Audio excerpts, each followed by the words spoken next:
So where, excuse me, where did you go to school then? Like what high school was yours? So when I moved to America, we moved and I went to kindergarten at Pinson Elementary School. I Yeah. went there till first grade, and then we moved to Oak Mountain, and I was at Oak Mountain until fourth grade. Middle of fourth grade, we transferred to Thompson, and I've been a Thompson Warrior ever since. Man, so you bounced around a little bit Yeah, in the at the beginning, it beginning. was moving around a few times, and then obviously in Alabaster is where we settled down at, and it's where I'm at right now. So. Yeah. And you said you moved, you told me right before we kind of started recording this, you were born in Belarus? Belarus, yeah. So it's former Man. Soviet Union, right beside Russia. They're pretty close with Russia right now, so we had to get out, and I'm glad we did because I wouldn't be doing Yeah. this if I didn't. I would be in the military, probably in Ukraine right now. So My pretty good God. deal, I'd say. Yeah, I would say so. Man. And y'all moved, you were really young, right? Yeah, yeah. So it was about 2.5 when I moved. My mom 32 or 33 when we moved, and we came to Pinson, Alabama. What a place to land, right? Yeah. And we moved to Inverness, Alabama, and I went to Oak Mountain, and then obviously middle of fourth grade moved to Thompson High School, and that's where I graduated from. Okay. What year did you graduate? 2022. Jesus, man. Graduated. I graduated the year you were born, probably. Let's see. I graduated in 2006. I So was born in '05, so good gosh. So I was and it's like, it's it's crazy for me too because I'm already like 2 years removed, and whenever I go back to Thompson, dude, I feel like a 50-year because I'm walking around and like I know some of these people, but yeah, when I'm taking photos and stuff like that, it's still a little strange to me. Like, hey, I haven't been here in 2 years, and I'm in yeah. college now. It's funny you mentioned, starting off, y'all moved to Pinson. I guess it was probably, it's been about 10, 11 years. I went to Pinson Valley High School to speak about just writing. I think it was like a creative writing class I went to talk to. And I was like 25, 26 years old. And I remember like there was like a kid or something in the class, just calling me sir, and Yeah, that was the right thing to do. That's polite. But I was like, you don't have to do that. I'm only 25, and they looked at me like that's old, and I was like, oh my god, like yeah, I'm only 4 years removed from college, and people are already thinking I'm old. I can't imagine what they think now. Now that I'm yeah. 36, going into like my 17th year on sidelines, and yeah, so It's happened to me too. It's that's crazy, dude. I'm like, dude, like I'm like 2 years older than you, and you're calling me sir. I mean, that's not that doesn't compete. That doesn't make sense to me. No, But I no, mean, I guess when you're a high schooler trying to make an impression, especially a football player, you want to be respectful to everybody. So I mean, that yeah, aspect I get of it. yeah. So you play at Thompson, I assume? Yeah, yeah. So I played all 4 years with Coach Freeman, won 4 state championships. So it was a pretty good It was deal, I'd okay. say. Yeah, That's it was all that's not right. bad. That's not No, bad. not at What all. position did you line up at? So for my first 3 years, I played linebacker, and it's a funny story because in middle school, I had moved around a little bit, and we were picking positions. You sort of send the freshmen off to their position groups to meet your coaches, and I had no idea where I was going to go because I played linebacker, D line, and O line in middle school. So I'm like, Yeah. all right, I want to be a linebacker. I want to play with Coach Gaines. So I moved over there. I snuck into the group, and then I played linebacker for 3 years. But so for my senior year, I talked with Coach Freeman and I talked with a few of the assistants, and I moved to H-back for my senior year and got to play a lot more than what I would have at linebacker. Okay. Man, where do you keep those four rings? You keep them all locked I up got safe? got him up here. Yeah, hold on. Let me Grab find them. one for you. Grab them. I want to see. Grab the biggest one. All right. So it's probably this one right here from our senior year. Jeez. Um, Jeez. when we beat Auburn in Auburn, which was really fun. It's not Man. the craziest Auburn game I've been a part of, but it was definitely the funnest because it was my last one. But it's got it's got the power T on it, Yeah. and it's got my initials, my name on the side, and then if it'll open, it opens inside and says Dynasty, Oh my gosh. What's the and quote? it says when the fog clears, the Warriors are still champions, which I mean, Jeez. it's a pretty cool deal. That's pretty fire. My gosh. That's awesome. So how Oh, so you're only 2 years removed. right. Take me through Bama Preps. Just give me the story. How did it Absolutely. start? Why did it start? That kind of thing.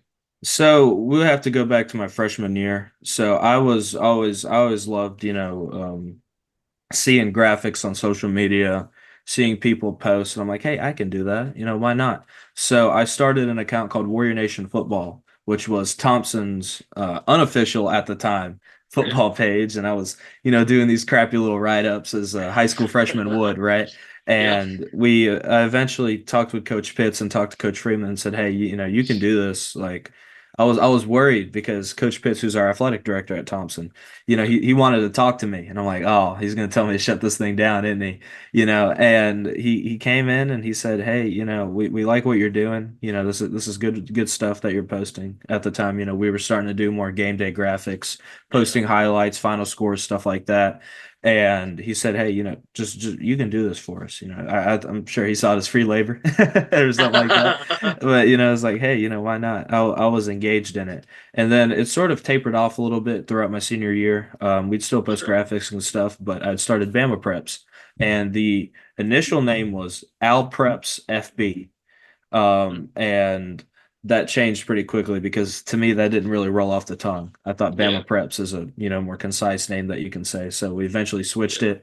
I got on the Canva, made my logo, started Yeah. doing my initial graphics, and I was posting it midway through my senior year, and it got really awkward one week. So we played Hoover the final week of our regular season, and we lost 9-0. And I'm sitting in the locker room around all my teammates that are just devastated, as I am, obviously. Yeah. And I post the final score, and it was my biggest post. Hey, Thompson just beat Hoover. Obviously, that's something that you're going to put up. But one of our offensive linemen didn't really like that, so he decided he was going to shove me out of a chair because I posted that. And I laugh about it now, but at the moment I was like, man, like what have I gotten myself into? What am I doing? Yeah. But it all worked out at the end. We won the state championship in Auburn against Auburn that year, and it was a happy ending to the story. But that off season, I decided I'm like, hey, I'm gonna try. I'm gonna try and hit this thing hard. And we started doing more graphics. Getting players involved, collaborating, which is Yeah. turned out to be one of our biggest tools of engagement. Getting a community involved through a player, saying, you see a lot of it, and there's a lot of content right now where it's just like, kid posting a ladder drill gets reposted by everybody. It's Yeah. not really of substance. And what we wanted to provide was statistical graphics. We wanted to do rankings, all that kind of stuff. And something I really got into that off season was uniform concepts. And I didn't have Photoshop at the time. I had a free thing called GIMP. And Yeah. GIMP, you would, it was like bare bones. So I didn't really Yes. know what I was doing, but just sort of as that evolved, I got a little bit better at what I did. And, over the past year, it's been great. The growth has been crazy. Last season, whether it was the Thompson Clay Chalkville game or the Clay Saraland game, it really helped us a lot in our growth and collaborating with a bunch of great people. I never thought I'd be here at this point right now. And it's growing like crazy, but there's still work to do for being the number one source in Alabama for all your stats and everything. We can't be a Max Preps, we can't be an SB Live. I'm Yeah. just one person after all. But I'm trying to find my niche, and I think I found that with my graphics and connections and all that kind of stuff. Yeah. How much what is a normal day for you? Like we'll say in season, like maybe not a Friday, but just leading up to uh, you know, game week or whatever. Like what's a normal like Wednesday for you? What are you doing?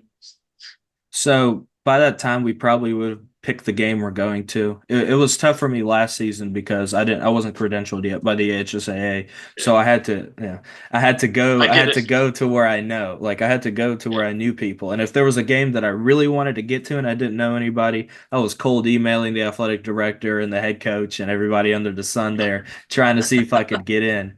And most of the time it failed, and I ended up going to Thompson or somewhere, but there was an effort. there was an effort made there. So a Wednesday would be just getting your all your score graphics ready, making sure you have all your logos and stuff pre-saved to post. Because I remember we were sitting, just got done with Madison Academy versus Mars Hills in the playoffs, and I was like, there's like no internet out there in Madison Academy. They got a jumbotron for a three, which is really impressive. Let me say Yeah. that, but not much else, right? Right. So Right. so I was like, I was sat there for 20 minutes trying to get this one image to load of, I think it was either Deschler or Wes Morgan's logo, and I just couldn't get it. Okay. And I was like, well, all right, I'm just gonna have to wait till I get home to post this. And making sure all that stuff's ready to go, talking to players. What we want to do this year, especially, is maybe mic a few players up in game, maybe get more quality of videography. I think, for the past year and a half, I've been just doing it on my phone, which I mean, it's an iPhone 14 and it's a good Yeah. camera, but there's people like there's so much room to improve in videography, and it's something we're going to try Yeah. to hit hard this year. But, that Thursday, maybe go to a game on Thursday. You're starting to see that a lot more around the state, but then most of it's just getting ready for the Yeah. game on Friday, logistics, stuff like that. Because I'd have somebody with me and he'd be doing the video on my phone and I would be, shooting photos, talking to people, covering the game. But overall, just try to make things as smooth as possible. You Yeah. don't want to leave much room for error and Right. you don't want to end up procrastinating all the way up until that game. And it's something that I had trouble with through high school. Just leaving things to the side. And it's been a big point of emphasis, especially this offseason for us, just trying to get better at everything that we're doing. Yeah. So like building Bama Preps then, I don't know, like, is this okay? I'm gonna ask it this way just because I don't know. And I realize some people might take offense to maybe the way this question will be phrased, but I don't mean it that way. Is this like passion project type stuff, or is this like you're monetizing it? Yeah. This is your job. Do you know what I mean? Absolutely. Yeah, so it definitely started as a passion project. Being in high school football, being at the top school in high school football for 4 years, I Yeah. felt like, not that I was missing out on something, but just like I'm obsessed with the numbers and the uniforms and, who's your uniform manufacturer, that kind of stuff. How can Yeah. I incorporate that into a graphic? And it was that love and it was that, drive to get that kind of stuff done. So I was like, hey, I'm doing this, right? And my dad told me, he said, hey, this is all fun and all, but you need a real job. And how many times have you heard that, right?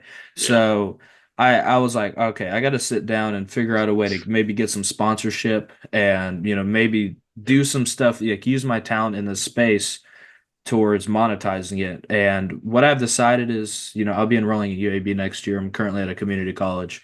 And I'll say, hey, once I get done with my 4 years of college, I'll sit down, I'll reevaluate, and I'll say, do I got to get a real job? Or is this something that I can turn into full time, maybe even go up to college, maybe go up to the Yeah. NFL? Because I think right now, I'm building enough of a portfolio to say, hey, this is what we have at Bama Preps. We'd love for you to sponsor us. We get over 100,000, accounts reached per week, Yeah. and that's a huge tool. This isn't somebody from England or somebody from France that's looking at our post. It's Alabama. Yeah. Our market is a perfect market for sponsors that want to expose their brand, whether you're a pressure washing company or you're something that's involved around high school football in Alabama. So we're always looking for sponsorship. We have a few things lined up this year, but other incomes of revenue have come towards, starting to freelance write for SB Live and Sports Illustrated with the Alabama area. I'm Yeah. going on D. Mark Mitchell's radio show and hopefully building out some connections there. So over the past few weeks, I've started to notice like, hey, there's a real opportunity to make money here. That's not something really shady, because there's a lot of that in the Sure. state as well. But Yeah. it's starting to go from passion project to something I want to do, and it's something that's built, over the past year, really. Yeah. What's that last year been like? Like, like, did you expect, like I follow you guys. I follow you, especially on where I see the most, like Instagram and stuff, and the engagement that's there. Did you expect it to just kind of skyrocket like that? Well, I've seen it when I started Bama Preps, I saw other people in other states. Texas high school football is one of Yeah. the best examples, and obviously that's scaled up a million times, right? But even Right. you even go over to Georgia, and there's a great creator that I've become friends with in Georgia that does the same thing that I do, and he's got over, I think it's like 20,000 followers. And he has, built that into a juggernaut. Georgia media, I'd say, is much more corporatized. Yeah. It's not a Champion's first down in Georgia. It's a State Farm first down. So it's a little bit different over there. Yeah. And there's more space for creation and social media. Something it's not seen as a legacy media. It's not a radio station or a Yeah. newspaper or an AL.com. It's a different space entirely, and I think it's something that's been untapped for a long time, especially on Instagram, which is where our main market Yeah. is.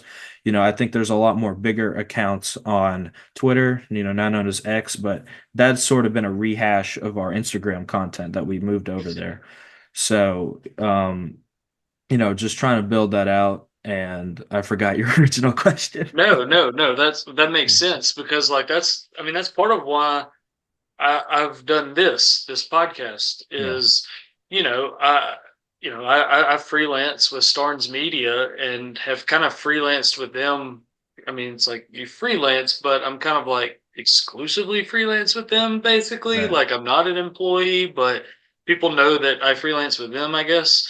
And I mean, I've been doing that with them since like 2016. Prior to that, I was full-time newspaper guy. And like funny enough, Kyle Parmley was my intern once upon a time, and Yeah, now I freelance for him. Kind of full circle. But like that's how I don't know. I guess that's why I wanted to start something like this. Is like what I wanted to show was one, okay, if I just want to be completely transparent, I don't want to write something from every time I talk to somebody, every interview, right. because transcribing, the writing Yeah, process, all that, it takes a while. So this for me was almost a here's how the sausage is made kind of deal. Like, hey, here's how I talk to people, and y'all probably want to hear straight from Vlad anyway. You don't want to just read what I put in a quote. You want to see his face. You want to get to know him, that kind of thing. And yeah, knowing a bunch of coaches just from doing this for so long, most of them, I didn't have many coaches that I talked to for this preseason preview rollout thing I've been doing.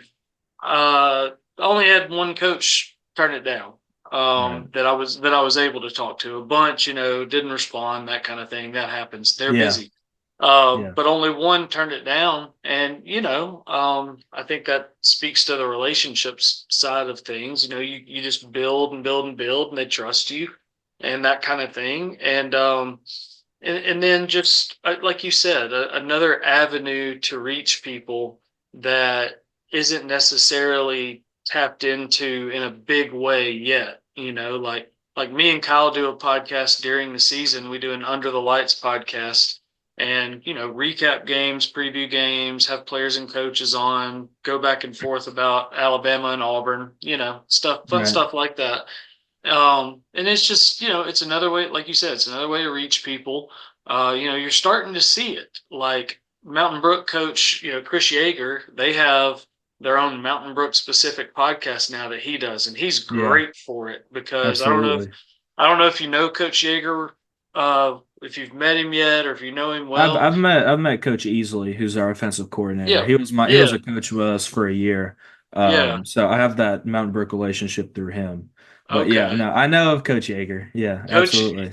Coach Yeager is so great to talk to. Like most of the time when we talk to him, like whether it be on a platform like this or just after a game, it's like you get nuggets of Yeah. like wisdom and information. Yeah. Like every time we've had him on a podcast, it ends up like I end up with a book recommendation because he reads a lot, and I've written some books, and so like he'll be like, "Hey, here's what I just read," and then I'm on Amazon while we're on the Yeah. podcast, like Yeah. ordering it because he's that kind of guy.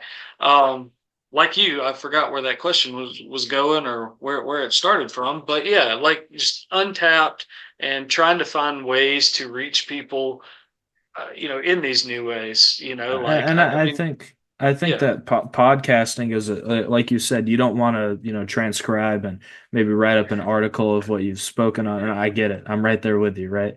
And I think it's also a much more digestible medium of content.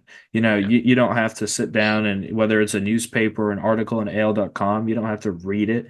Like yeah. you have this video on our podcast, but you can also just listen to it. Hmm. And I think what you're doing video is good because something that I encourage you to do and something that we're going to be doing this year is clipping our content. It's going to Yep. be, like you said, maybe a little nugget of information from Chris Yeager. Maybe it's something on the upcoming season. You take that and you turn it into a short form clip that has a chance to just create so much reach and generate so much Oh, interest yeah. into your podcast.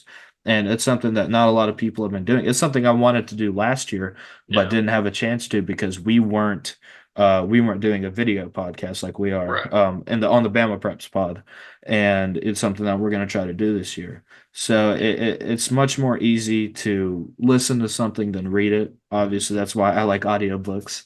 Yeah. Um, Yeah. I think it's more digestible for people that way. It is. Yeah. Like if you're at the gym, like let's say Right. even you're on the treadmill. I mean, look at both of us right now. We've got on headphones. Yeah. You just Yeah. throw those on, and you're like, "Ooh, I want to listen to Coach Freeman talk about the season." You can't pull up a website and like Yeah. necessarily read it. I mean, I guess you And could, but that was a great podcast. I didn't know he was as big of a Skinner fan as I am. dude, like that's what I told people is Yeah. I even was telling coaches because we recorded that one kind of on the early end, like it was like right after spring game at Right. Daphne, and I had I mean Coach Freeman and the success Thompson's had and some of the things that people say about Thompson. It's a lightning rod program. Absolutely. It's one of the best programs in the country right now. Certainly one of the best, one or two in the state, and people are going to want to know what he says. And I told people, like yes, we talk about some of the things with people moving in. That is what it is. But I said, y'all are going to have to go through those first 15 minutes and listen to us nerd out about classic Yeah. rock. You have to Absolutely. like you've got to go through the Skinner stuff to get to, players and recruiting and It's a all these different non-negotiable. things. It's Non-negotiable, a non-negotiable. I was like, I'm not going to chapter up this YouTube thing. Like, I'm not going to put it where you're like, ooh, I just want to hear about Jared Smith and go to the 30 Right. minute mark or whatever. But that was a fun one. I appreciated uh, his willingness to really speak at length Yeah, he's an open about book. Yeah. about all of that because I didn't know what to expect. I just knew I was going to ask the question, Right. and then I just let him go. And Yeah, that Jared Smith situation was something else, man. I remember we were on top of that and we had talked to Jared before and I'm like, "Hey, we had heard rumblings a little bit. I'm like, yeah, "Hey, is this something that's actually about to happen?" And he said, "Yeah, we've got a house, we're gonna move, yeah, And from all my experiences at Thompson, for being inside the program, knowing the kids, everything I've seen has been above board. But sure, something I do regret from that situation is not reaching out to Coach Freeman or Coach Vakakis. And we'd actually broke the story that morning, and it was the biggest media firestorm that I've seen in my time covering. I mean, yeah, that thing yeah, absolutely exploded. You're telling me that this guy's going to move from yeah, a team that's not in the playoffs to a team that's about to play Hoover and yeah, a team that's favored to win the state championship? And yeah, obviously, Coach Freeman said, "Hey, we're not going to play this guy," right, which I think at the end was the right thing to do, not only for it being the right thing to do, but just in case the HSA has something to say about it, you don't want to yeah, get all of your playoff wins vacated right, because maybe there's a hiccup in the process because we know how ambiguous the rules are and the rule book is. And there's room for interpretation just about anywhere. yeah, And yeah. That's and it was that's a Yeah, that's what me and Coach Freeman talked about was like talking about this AHSAA rule book and bona fide moves. Like I get it, it defines it, but as someone who tries to do a lot of work with words and writing things, when a rule says sometimes it is very hard to determine a blah blah blah move, mhm. I'm like, when you're talking about like legal jargon, words like sometimes and words like Yeah. very Yeah. are literally the definition of the word you said, ambiguous, and it leaves it Right. up to interpretation. And it's like, we're not saying, Coach Freeman said the same thing. We're talking about condensing that rule book, not Right. throwing rules out, but taking statements like that and really clarifying them, Yeah. like not Absolutely. just sometimes it is very difficult. And it's like, I know it goes Yeah. on in that bona fide rule section to talk about, certain definitions. Well, just include the definitions. Don't Hmm. include this ambiguous language about, well, sometimes, it can leave it up for interpretation, and it creates things like the firestorm that you Yeah. spoke of, and that was, he talked about, a lot of, I think he used the phrase at some point in that podcast, haters. And I said, I'm not a Yeah. hater, but I said, I was one of the ones talking about it. Now, I wasn't talking about Jared. I don't know Jared. I Right. wasn't talking about Thompson. I mean, we were talking about Thompson because that's the school he went to, but I said, I'm talking about the rule, and that under that rule, when he transferred, because it's a bona fide move, Hmm. he could have, like, I think the way I phrased it was something like, wait, so he could play the same Region 3 opponent, Hoover, in the same regular season Yep. for two different schools. Yep. I was like, that's Yep. crazy. Like, to And me, that's you, crazy.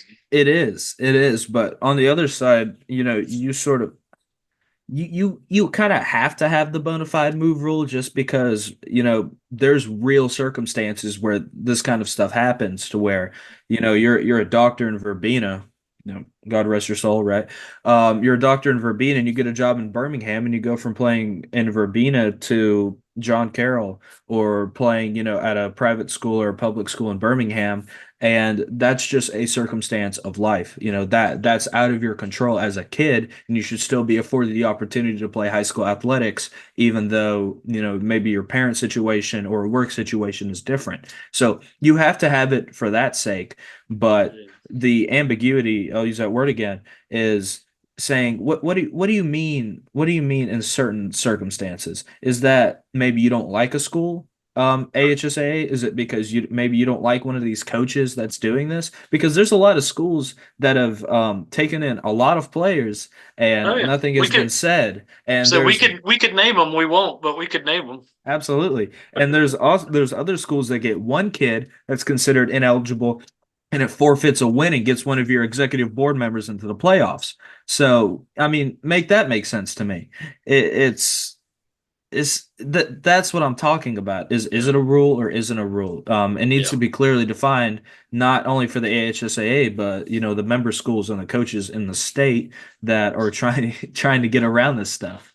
yeah, yeah. See, I've heard some coaches talk about, like, if you transfer, you can play again next year, right? Like, if you transfer mid-year, you're And you're I'd say that's reasonable. I'd say that's Yeah, reasonable to yeah. play So next like, year. and then I've heard people say too, and I don't know at all how to. I'm glad I'm not in Montgomery trying to Yeah. figure. I'm glad I'm not on the Central Board of Control trying to figure this stuff out. Those guys probably not do not get a thankful email ever.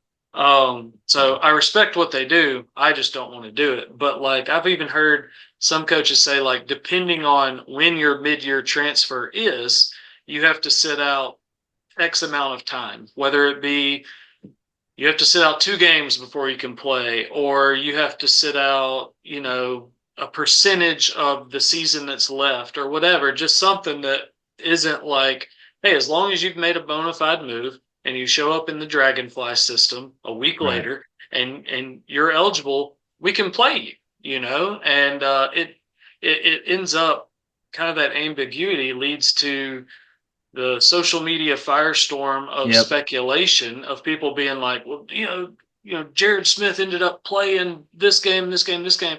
He didn't play at all. Like, he Nope. didn't. But now, and I did. This is the only thing I wouldn't say I pushed back at Coach Freeman at all. I said I'm curious about this, and he did dress out at least like a couple times, or I don't know, every Yep. game. I don't know, but like, I was like, why was he a captain for some of those? I said, I just want to know. So I'll tell you about that. Curious.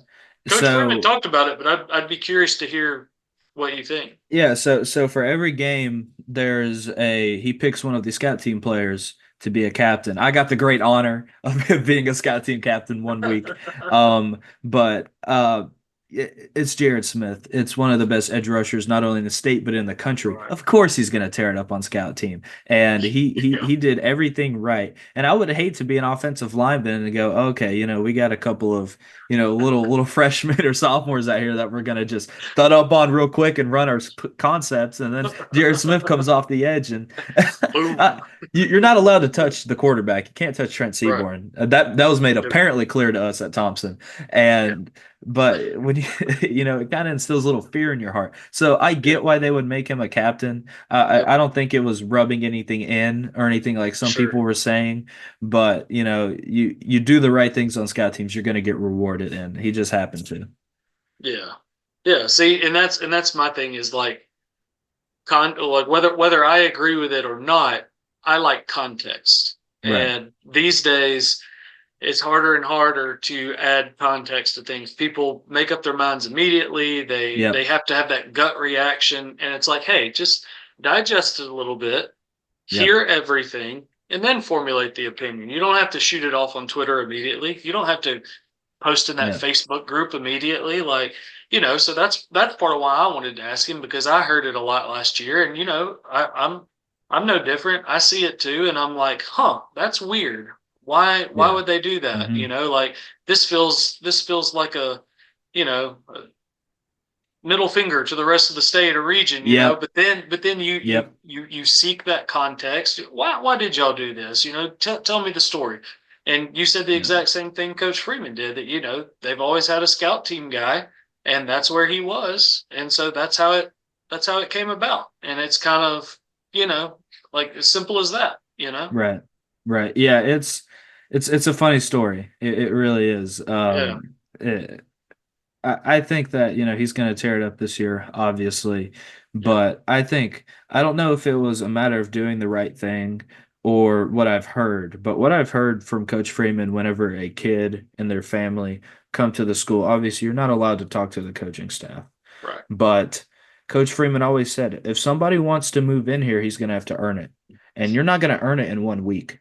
And you're not going to earn it, just showing up during fall camp or showing up late summer and saying, "Hey, I'm the best player in the country. I'm going to play here." I think if Juju Lewis went to Thompson, he wouldn't start.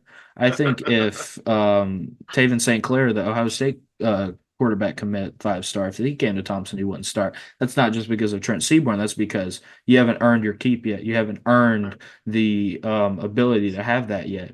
And I think that that's really important to saying, "Hey, we're not just going to go and get a bunch of kids, a month before the season that are really good and just throw them out there like some other schools have.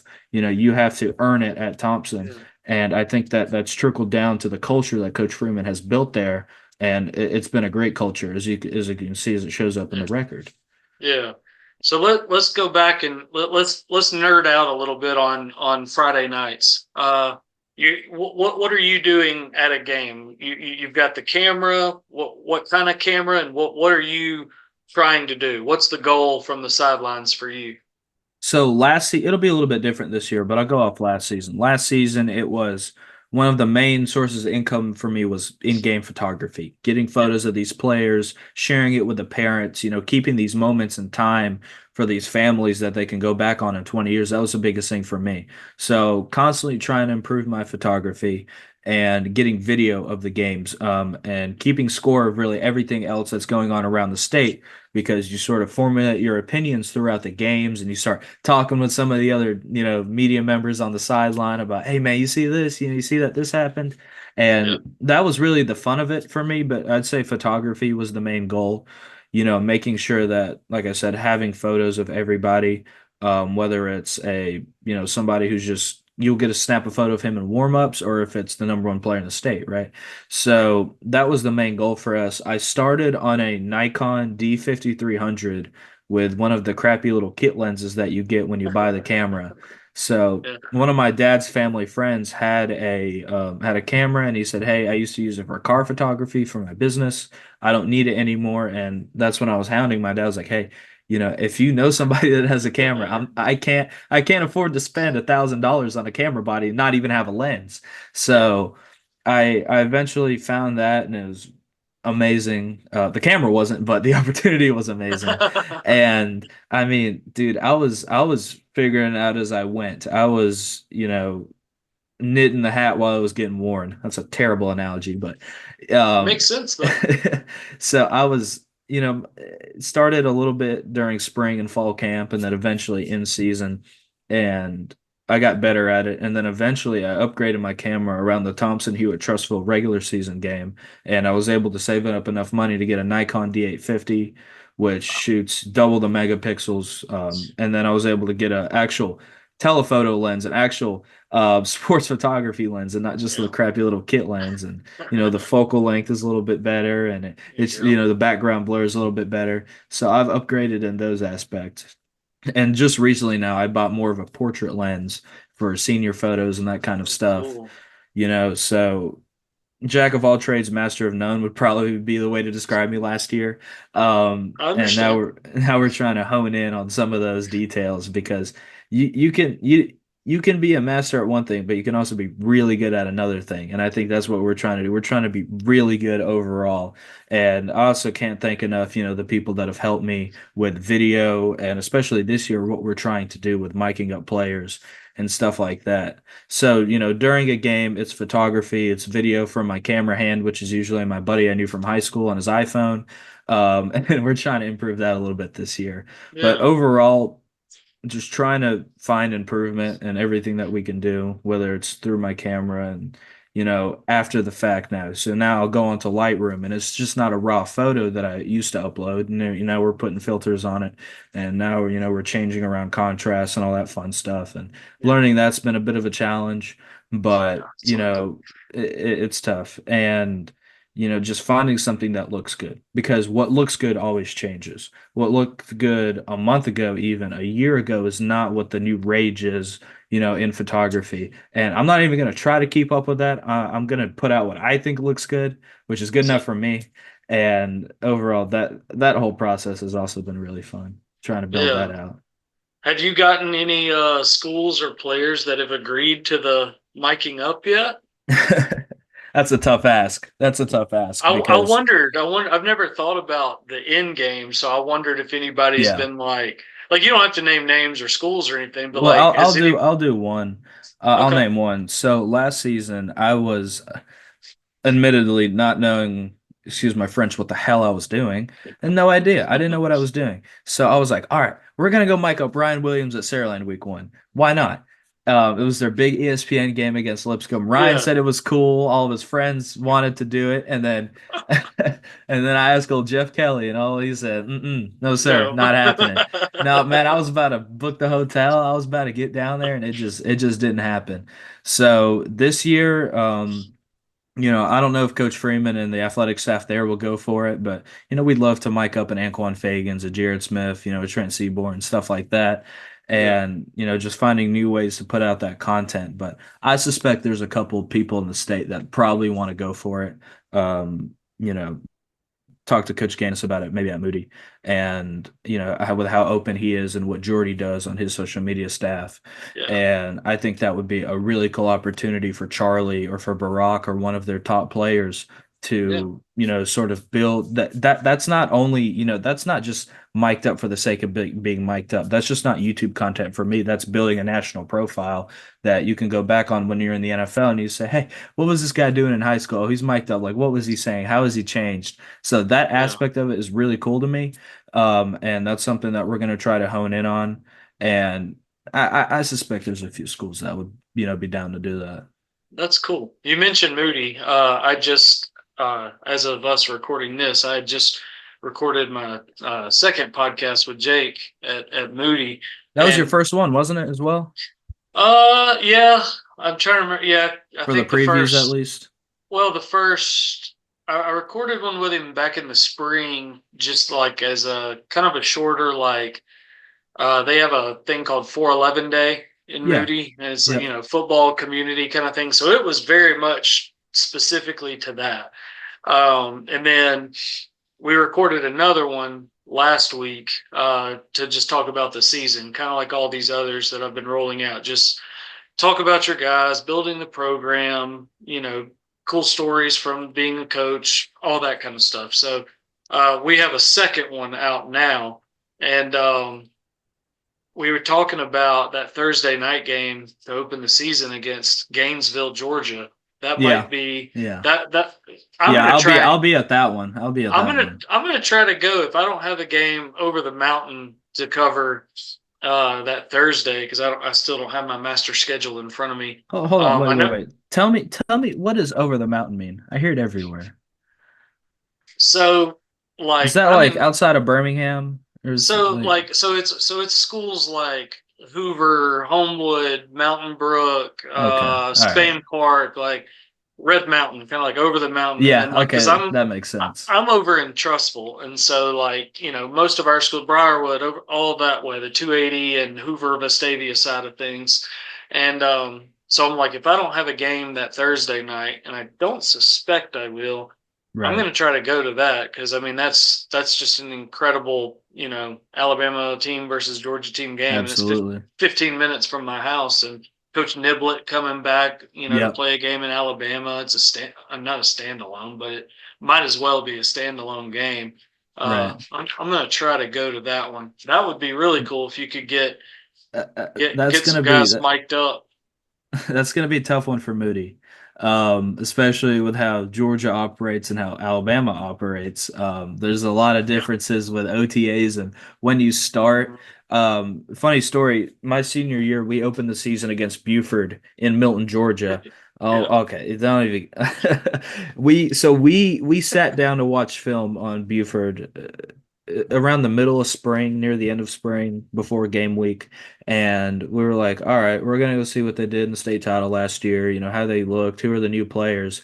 And then coach Yeah. pulls up film and it's like this year, like they've already played games. I was like they've had like a spring game and a fall game, and I think they might have had a regular season game or that was their opener or some. It was crazy. I was like, how have these guys already played? They've been in pads a month before, Yeah. we we've even started prepping for them. And that there's a difference in that, especially early season. Around week Mhm. 5, maybe it tapers off a Yeah. little bit, like this Carrollton Parker game that's happening mid-season. Mhm. So I think that one will be a little bit more even, not on the scoreboard, condition-wise at least. Right. Right. Um, but it was a challenge, and we went to Georgia and Buford. Man, they were big. They were big. They returned all 5 offensive linemen, and I think Niblett's got a similar group coming back to that Buford group. Obviously, you don't have Justice Haynes and you don't have Yeah. the quarterback that they did. Their quarterback didn't even play. He was suspended. Then he just trotted out as a starter against us when we played Buford, which was fun. Love that, by the way. Um, but Gainesville, I'd probably project Gainesville to win that game. Sorry, coach. But Moody has absolutely scheduled. I mean, they're out of region, and you have to have that in order to Mhm. compete, especially not only in 6A and 7A, but 5A. Think about how much better condition they're going to be because they play Oxford, Auburn, and Gainesville. Are you kidding me? That is a murderous row Yeah. of high-end talent that is above your And classification. And I think they'll have a chance to maybe win one of those games. You yeah, because then know, that other non-region, hang on, I got to pull it back up. They also play at Helena, so that hmm like, I mean, that's just insane. Yeah, And the crazy yeah, part, because I just doing this with Jake the other day. They open on a Thursday against hmm Gainesville, so they get one extra day before they go to Oxford the next week. So they get like eight right. days instead of the usual seven. But then when they go to Helena, they go at Helena on September 20th. And then that game against Auburn the next week is a short week. So they're playing that one on a Thursday night. Yeah, So you go yeah, at Helena six yeah, days, and then Auburn comes to town because Keith Etheridge, Moody's right there by Leeds, and Etheridge is a legend at Leeds. absolutely. I was like, not only have you scheduled like just a crazy non-region slate, but like, you got an 8-day break, but then you've got these two that are, you're on a short hmm week too. I was like, this Yep. is crazy, man. He was like, yeah, I don't know who scheduled this. So I was like, I think you did, But And it's needed. yeah, It's needed to condition yourself, and I think a lot of coaches shy away from it. I remember being a player at Thompson, and we were going to go fly to Vegas to play Bishop Gorman, and we were going to play IMG and all these schools. And I never stopped to realize, I'm like, why? Like, why has that been a rumor? It's because nobody wants to play us. And nobody wants to play Auburn. Nobody wants to play Phoenix City. That's why they have to go schedule IMG. Yeah. Somehow Pinson Valley's going to hop into the Hornets Nest week one this year against Phoenix City, but people, I don't know if it's wanting to keep your record intact, your legacy, if you will, Yeah. beating up on Columbia and Huffman every year. But it's also you have to have these games if you want to make deep playoff success. And a team that really has taken advantage of that is Sparkman this year. Mm-hmm. I I've forget seen. they're playing some tough opponents this year. Here, I And can tell Spark you, I think they've got Spain Park. I need to pull it up. Let's see. I have it Where right is here. Sparta? Let's see. I got to scroll. Man, there's a lot So of saying they open at Spain Park. And Hillcrest then what? Tuscaloosa, which is going to be a really good game for them, and May Jemison, which would be good. Like they went from playing, weaker 6As, weaker 7As, week 1 and 2, to now opening the season against a former 7A Spain Park, which has seen nothing but 7A speed, and Hillcrest Tuscaloosa, which has been one of the best 6As over the past decade. Mm-hmm. So, maybe you lose one, maybe you lose both, but you have that experience because when you play Albertville and Grissom every other week, you have to have that. Yeah. And that's no knock on those programs or Columbia or Huffman, like I mentioned earlier, but it's the truth of the matter. And Yeah. those Sure. programs are building and they're going to get better, but you also have to look at what's been put out and the talent that's on the field. And another thing, something that really hit me with your interview with Coach Bivens at, I'm sorry, his name's Coach Bivens, right? At Yeah. Huffman High School, he said you got to recruit your hallways, and that really stuck out to me because I'm like, yeah, that's the truth. When you got kids Yeah. that want to go play basketball or run track, it's like when I went to Central Tuscaloosa, they didn't have their quarterback for a little bit of the spring because he was playing baseball. You have to have that buy-in in your program, and I think that, that's what everybody's trying to achieve. And you loop that in with your scheduling. Having a guy for a full off season is huge. Yeah. Obviously, you want them to do well in other sports, but you're also trying to win a football game, which is the biggest sport in Alabama. So you have to sort of weigh those two things together. And like I said, Sparkman's a good example of that. Moody's a good example of that. Thompson tries to do it every year. They've got a great contract right now with Clay Chalkville, Yeah. playing those games, and they're 1-1 right now. Obviously, I don't think Clay's going to be where they were last year, but I still think it can be a good game for a few quarters. Yeah. So let's go on field stuff here at the end. I don't know if you're a projection guy, a prediction guy, or what, but I let can let's be. start. Let's start with 7A. Who do you like? Kind of at the top of that mountain. So we just released our BP Power 8 for 7A, and you have to put Phoenix City at 1. I think that's a non-negotiable. I had some Thompson people get mad at me because they're not, the best team in the country, which I understand, and that's the standard that you should be trying to achieve. But you also have to remember who Central Phoenix City is. Andrew Alford coming back, Mal Waldrop coming back, Tristan Williams coming back. They've got a lot of dudes on that team who are, bona fide starters in that state championship game that made a huge impact, but you lose one, and that's Cam Coleman. And that's a pretty big one to lose. And it's the same thing with Clay Chalkville. I think that Phoenix City's going to pick up where they left off. Maybe the production's not going to be just as high because, with Cam Coleman, it's not really a 50-50 ball. It's more of an 80-20 ball, right? In his favor. Yeah. Right. And they've got another wide receiver, I believe his name's Dalen Upshaw, who is going to fill that role nicely. He played a lot of good football last year, and I got a chance to see it at their game versus not only Thompson but their Auburn regular season game. Yeah. So he's going to fill into that role as their new star wide receiver, and for that I have to put Phoenix City at 1 from what their resume was last year to what they're bringing back. Right now at 2 we have Thompson, and throughout the spring and summer, I had a lot more questions than answers with Thompson. You lose your wide receiver, Colvin Landry, to Georgia.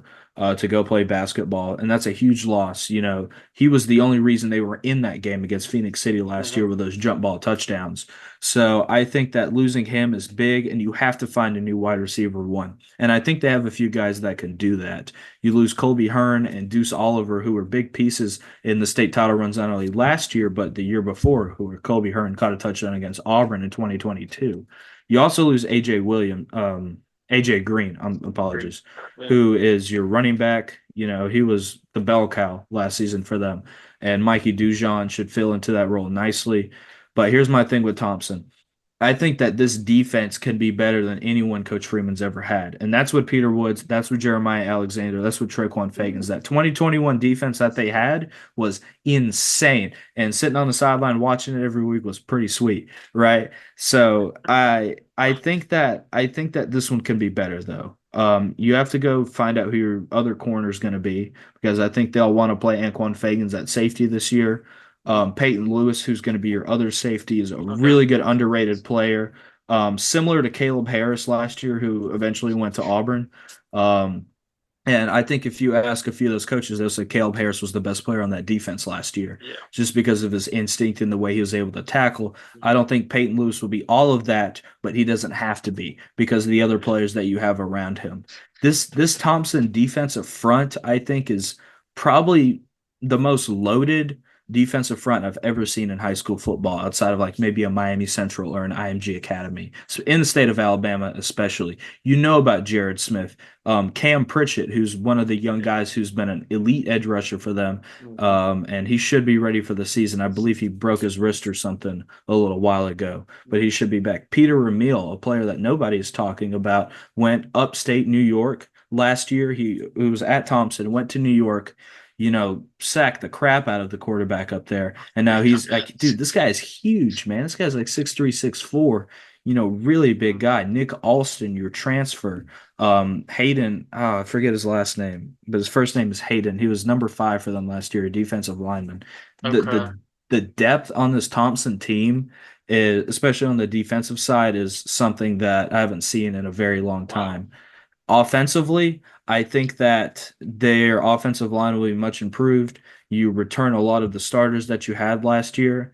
And you also add AJ Williams to that group, who was the starting guard for Clay Clay. Chalkville last year in that Mhm. state title run. Absolute mauler. And I think that he Is can do a similar thing here at Thompson. And when I spoke to the coaches, they said, hey, we got to run the ball this year. We weren't able to run the ball the way we wanted to last year, and I've seen it through their practice. I've seen it through their scheming. It's not the same Thompson that, a lot of the similar formations, but they're really mixing it up this year. And I think that they're going to be a reinvigorated group. At 3, we had Auburn.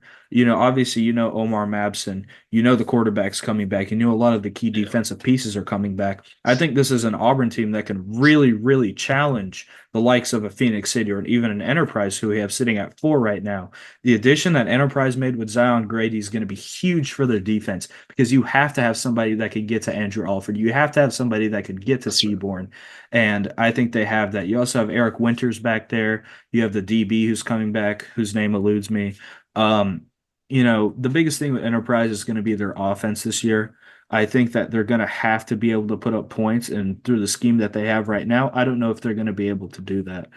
Um, I think that Enterprise is going to be probably your second or third best team out of Region 2, which I think will be the best class in 7A this year, which I is agree. really interesting to think about because it was Region 3 for the longest time. But with the Yeah. fall off of Hoover and how I expect Vestavia to maybe fall off a little bit this year because of their key losses, I Mhm. think they're going to look a little different. And just think about the depth that you have in Region 2. Dothan's still there. Opelika just got a brand new head coach. Carver Montgomery, who we Carver. have at 8 on our list.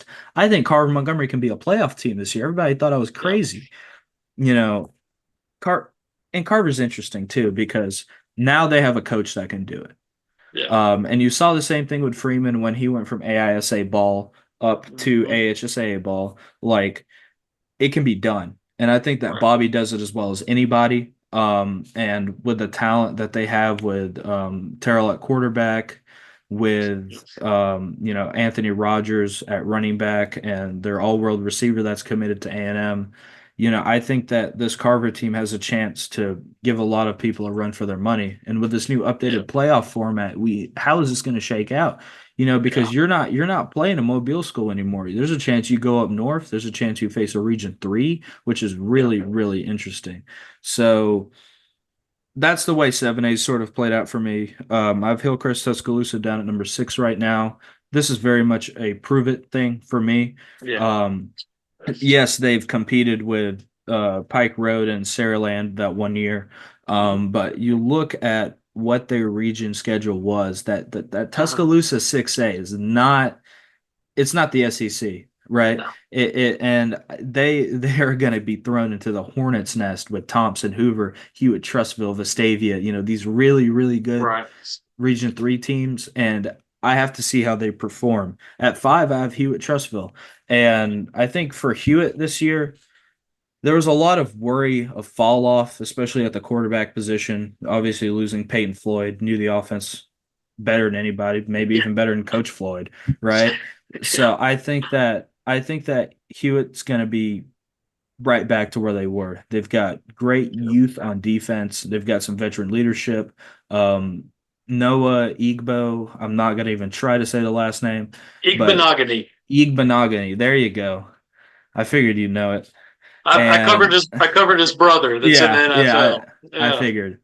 And Noah Dobbins, who's going to be their new quarterback this year, is like a spitting image of Peyton Floyd. Same height, same weight, same Yeah. throw slot, throw angle. Like, I mean, the guy wears the same helmet, right? Right.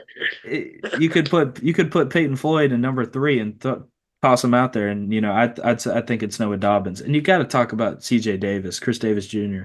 That guy's what, an eighth grader, freshman, and Yeah. he's gonna play. Like, this Oh is going to yeah. be a real 1-2 punch at Hewitt that we haven't seen since Armani Goodwin and Sean Jackson.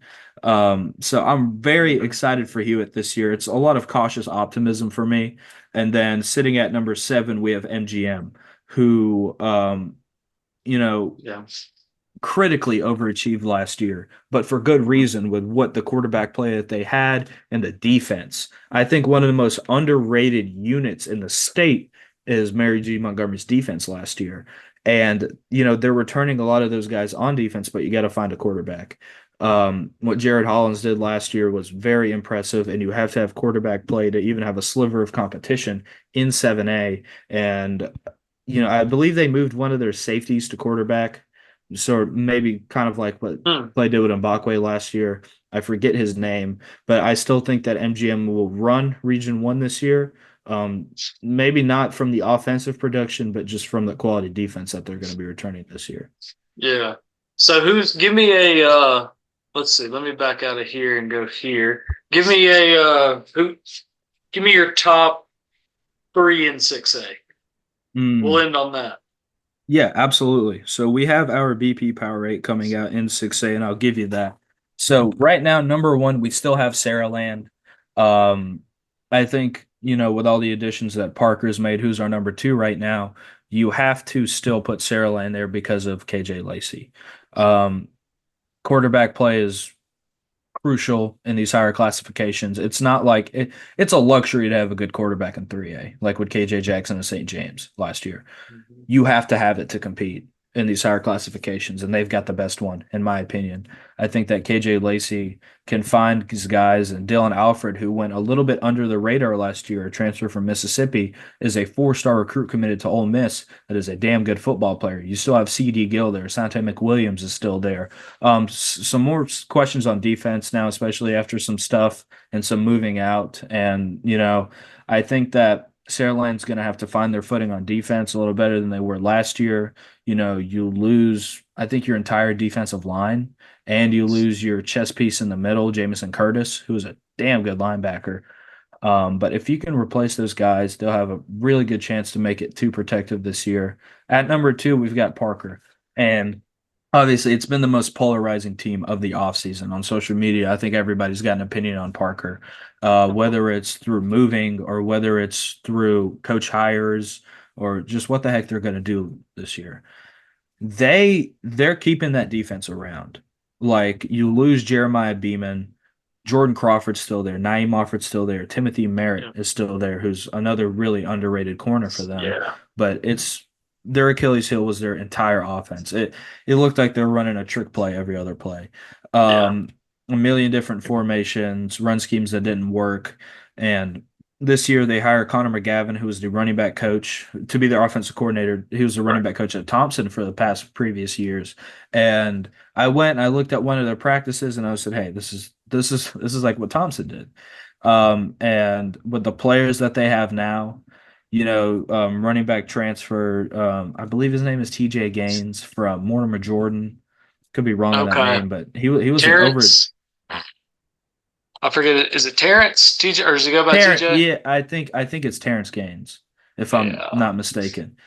So they get Terrence. Terrence Yeah. Gaines from Mortimer Jordan. They get Clarence Taylor, who was the top receiving leader in the state last year, 3 weeks before the season starts from Pleasant Grove. Um, you- and I saw this happen during the spring game. Whenever something wasn't working, they just took Naeem off for that running back and scored a touchdown. Yeah. Like, you have that luxury. You can do Hmm. that, just like Mbakwe in That's. crucial I mean situations last that's. year. Well, that's how they ended up winning the region Yeah. at Mountain Hmm. Brook last year because that game I was at that game and it was an absolute slog. I mean Yeah. Mountain Brook didn't play Mountain Brook football. That was probably the most flags I've ever seen on a Mountain Brook Yeah. front. Yeah. Like I don't know if the Parker defensive front got in their heads or tried to make them jump early, but I've never seen. Now Mountain Brook offensive line is like a Hmm. thing of beauty. It is art, Absolutely. and I that got a night story about that, man.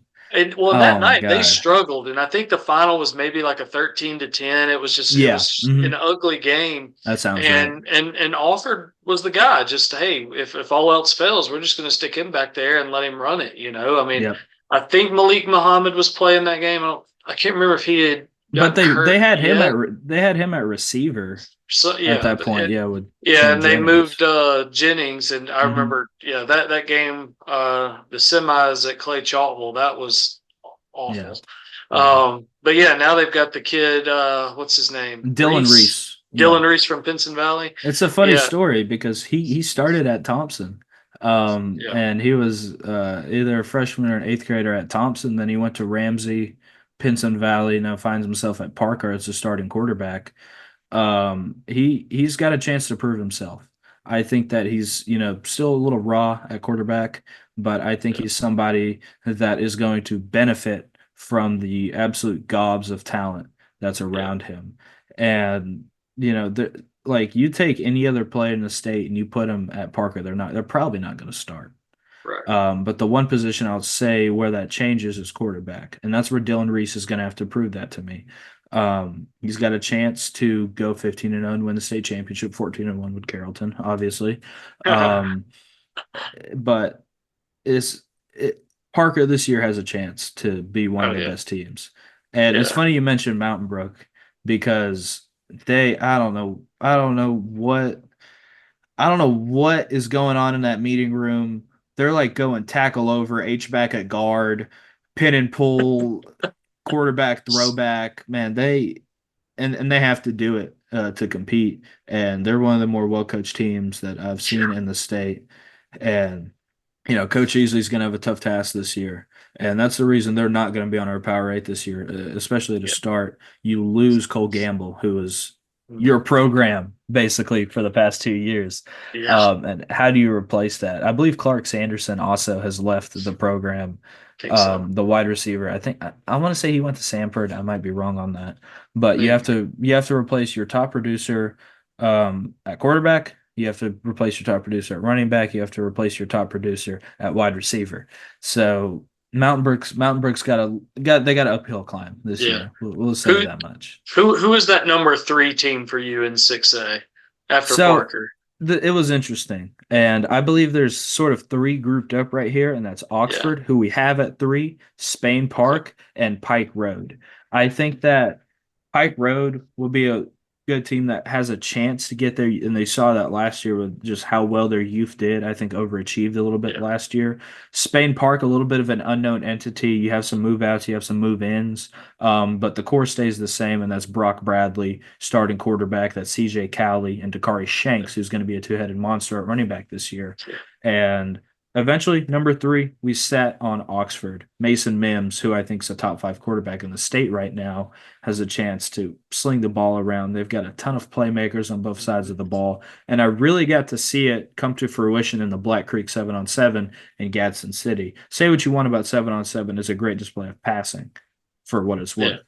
worth. And I think that Oxford is going to be the team to challenge Parker in Birmingham this year, especially in 6A North. And I do think that's what the semifinal game is going to look like because remember, you got to remember Spain Park's in the South this year.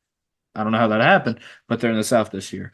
Um, so they'll face the likes of Pike Road and Saraland in the playoffs. And remember, no more Hillcrest Tuscaloosa. And Right. out of the North, do you expect the Muscle Shoals to finally break through that Birmingham bubble? I don't. Mm. Right. So it's gonna have to be in Oxford, and I think that they have a real chance to get to protective this year if things fall right for them. So that's why I was curious because I thought about it the same way. Sarah Land Parker 1-2. It's kind of Yep. like the Georgia Ohio State talk right now. Either one, mix them up. Someone, you might have Sarah Land 1 and Parker 2. I might go Parker 1, Sarah Land 2. It's just Right. kind of those two teams. And then yeah, it was like 3, 4 teams after that. And ultimately for me, it was Oxford as well. That's what I mean. It's literally you can't really see Yeah. it, but that's literally what I Yeah. wrote down was Oxford. Talking to Coach Adams, I think there's a Yeah. lot of proven leadership on that team Yeah, in he's the at right. he's at a challenge, man. Yeah, I I yeah, remember hearing because we got the Fagans. They eventually came to Thompson, but like yeah. there was nobody left at Oxford, and Sam Adams had a few years to rebuild that program, and now we're seeing that come to fruition. Yeah, and they've got guys in the right spots. You mentioned Mason Mims. You've got Keenan Britt on the other side, Yep. and you've got a whole lot of skill talent out there too. And like you said, kind of going in that north. I think 6A is ultimately the deepest classification out of all seven.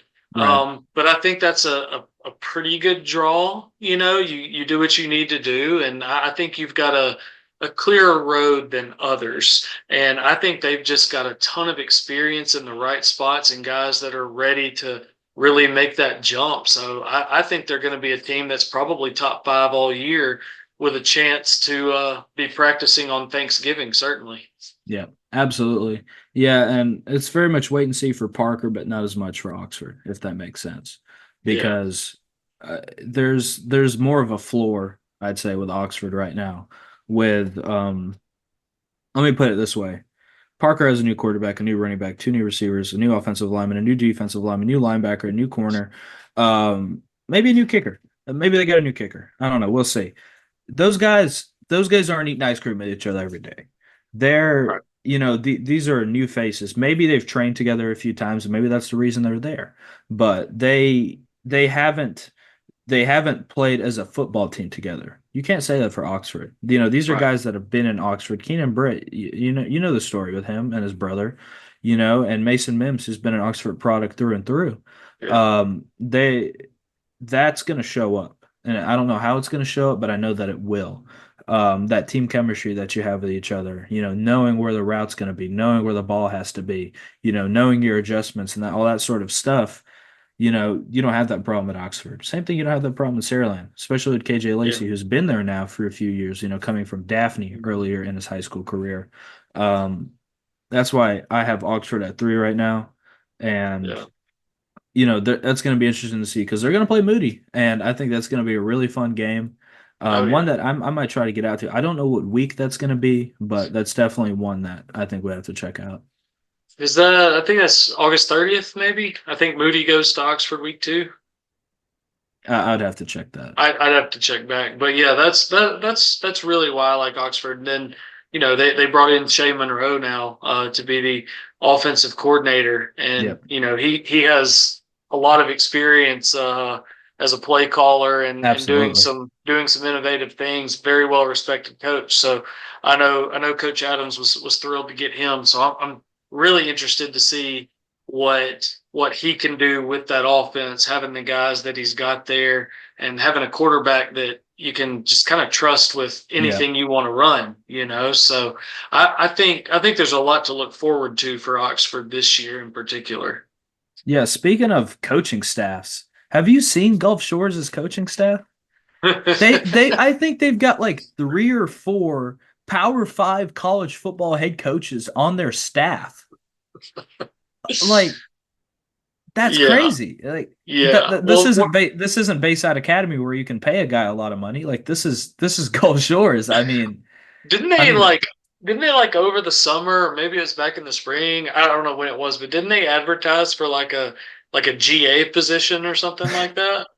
I don't know, man. And I was like, It, wait, Gulf Shore? it wouldn't surprise me. Let's I just was put like, it they that got a way. university down there now? I didn't know this. Like, dang, I could have gone to college at the beach. Oh, it's the high school. Like, Oh wow. yeah. Some of these schools Yeah. just need water boys, man. I don't know what we're doing with GAs. That's That's wild. crazy to me. Absolutely. Yeah. Well, this was fun. Let's wrap this thing up and tell people where, they probably know where, but how do they Yeah. follow you and follow you this fall? Absolutely. So we're Bama Preps on Instagram, Bama Preps FB on Twitter. Somebody snagged up the Bama Preps. I don't know who did it. I might buy it. I don't know, but we're doing all right now. Bama Preps on YouTube. You can find us with the Bama Preps podcast on Spotify. You know, that's where we're at, man. You know, we're trying to improve this year. We got a lot of cool stuff coming out. You know, and you can catch me on the mark with DeMark Mitchell Monday morning at 7:30 every week. And maybe sometimes for some emergencies like this Hoover stuff. Yeah. Went on a Wednesday for that one. But yeah, you know, we're going to be writing with SB Live and Sports Illustrated. You know, we'll obviously link all that stuff with our socials. But we got a lot of moving stuff, so we'd love for anybody to check us out on your platform of choice. Cool. Sounds good. Well, I appreciate you. Good to talk to you, get to know you a little bit, and hopefully maybe we'll run into each other really fast this year Absolutely. Yeah. at that I'm hoping I can get I got some stuff to work out, but if I'm not at some other game on that Thursday night, and I don't think I will be, I'm gonna try to go over there and just have some content fun that Yeah. night. And you know, Absolutely. Yeah. Don't be little a little stranger. We'll be little there. practice game that night for the content side of things. So yeah, Absolutely. Yeah, hey, cool. you got to get to that Thompson Grayson game. We'll be there on Friday. I don't know if you have other stuff, but that What week one is? Let's see. that's the Friday after the Moody Thursday game. That's the Friday after. I'll be at one of our Yeah. coverage area games that night. But yeah, because I would love to in the future. I've always wanted to. Well, okay, yeah, at Lipscomb, yeah. Yeah. I would love to. There's a book I've wanted to write for a long time, and this Yeah. podcast has sort of become my maybe gateway into very early research in it. But I've given away the titles and stuff on some other podcasts. I'm not going to do it here because I don't want to put it out there too much. But I want to travel the state and go to everywhere. And Right. not just like, hey, I'm going to go to Thompson, then I'm going to go to Vestavia, then I'm going to go to Right. Hewitt. Like I want to go to the 1As, the AISAs. I want to go everywhere. I'm right And there with you, man. I something that, you know, I had thought up is like let's use Fife for an example. You know, the road's named after Paul Benefield, the stadium's named after Paul Benefield, the field's named after Paul Benefield. I want to meet Paul Benefield. yeah, And not only that, but you know, maybe go to a local diner or a local restaurant that's not a yep, Jack's or a Hardee's or something like that. right, And you know, try their food, you know, promote them as well as a yep, small business as you know using my platform to do that and reach out to some of these smaller mhm, communities because high school football is such a big deal in these like small yep, cities, man. It's everywhere. And you know you might see it in like a movie or something where the whole town gets together against their rival towns. yeah. This is stuff that actually happens that it just That's it. never gets talked about.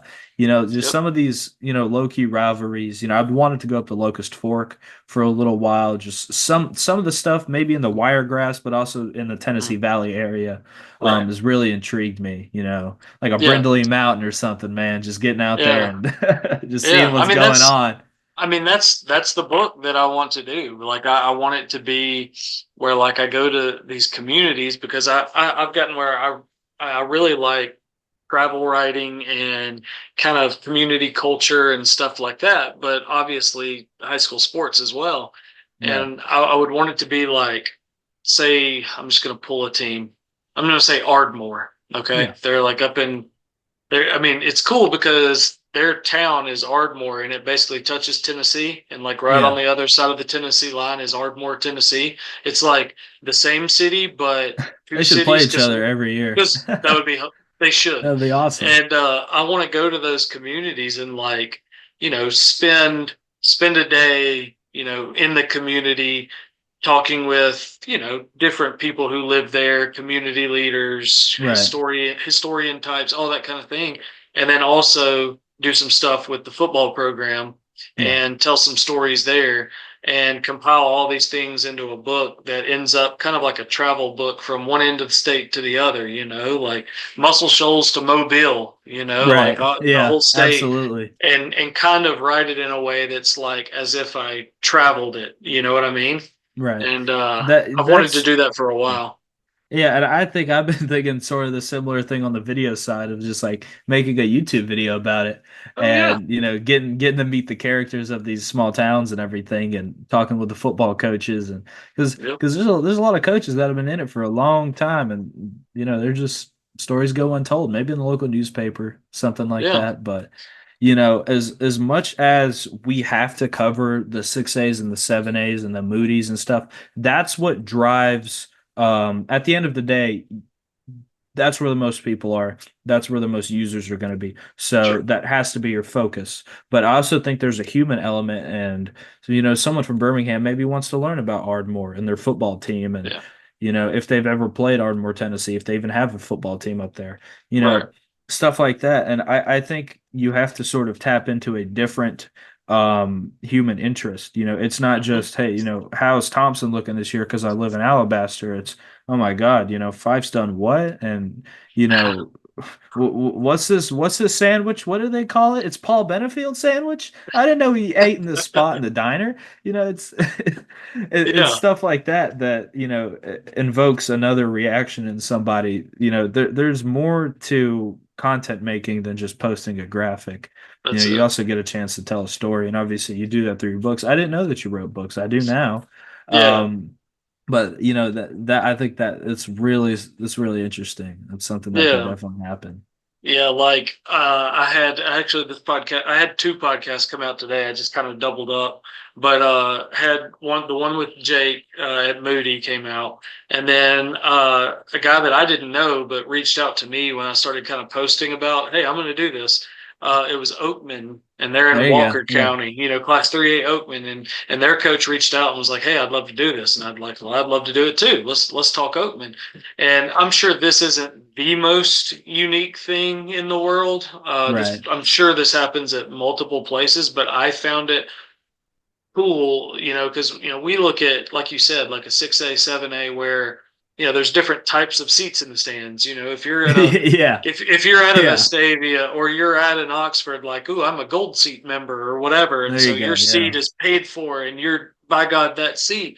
Well, he talked about how, like, I can't remember if he said Wednesday or Thursday or maybe it was earlier in the week for Oakman home games. He was like, you can just come out and just like stand near the field and just watch our home side. And he's Yeah. like, people will just start showing up with their like lawn chairs and setting them up where they want them to be for Friday night. And then they'll leave them there, the rest of the week. That way, when they get in Friday night, their seat's already where they want it to be. And That's awesome.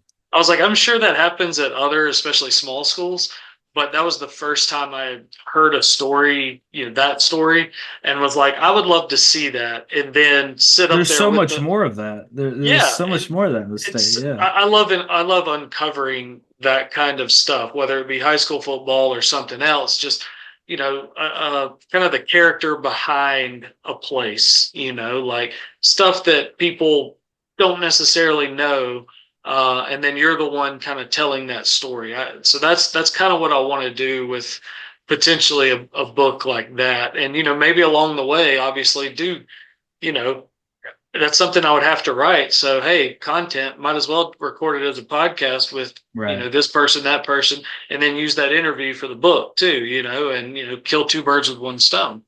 So hopefully in the future I can do that. Absolutely. Yeah, well, thank you for having me on, Gary. I know I reached Yeah, out and this is something I want to do, get a chance to talk to you and get a chance to talk same. high school football. I don't I'm doing a lot of that these days. And, Yeah, might as well. I think the more that you talk about something, you think about something, the more it sort of spreads around you. And I think consumes you is usually used as a bad thing, like you're consumed by this one thing, but you sure. sort of have to have an obsession about something if you really want it to succeed. And I think Yeah. that's what we're both trying to do here. And yeah, I appreciate it.